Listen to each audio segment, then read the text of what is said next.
But you're writing from a woman's point of view, and you're writing about principal characters who are generally women. The record then, and the record since often, is actually written by men. Absolutely. So that requires an even greater imaginative effort with the available evidence. It requires two things. One is that I read the record, which is written not just by men, but often by men who hate women. It's an incredibly misogynistic record. It's very hard.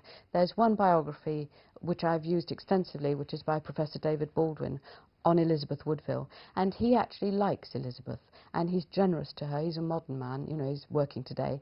And he is, you know, he, in a sense, cuts her a bit of slack. You know, so when she does step into her positions of power, he doesn't see that as a bad thing to do. He sees that as an understandable thing to do. If you read the Victorians on Elizabeth Woodville, or you read the Tudors on Elizabeth Woodville, it's a story about a woman who is probably a witch, who perhaps, you know, seduced her husband unfairly using witchcraft, whose craze for power took him to, you know, disaster, and who almost rightly lost her children. I mean, it's a very, very judgmental, pejorative history. So I have to read, these are my sources, I have to read them, but I read them with like a pinch of salt, and sometimes a fistful of salt, sometimes, you know, a woman's dozen, you know, a jar of salt, and say, okay, these are the facts. We're pretty sure that she put her family into places of power.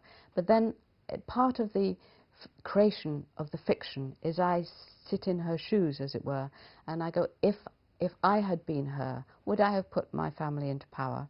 Or would I have done, as these historians seem to think I ought to do, would I have sat meekly by and let other people influence the king and let other people be guardians for my sons? No. I have to protect my family, I have to protect myself, I want to protect the king. The best way I can do this is by getting the power in my hands and out to my kinsfolk. This is, you know, makes sense. It makes sense for her as a political being. It doesn't make sense for her as a meek and mild woman.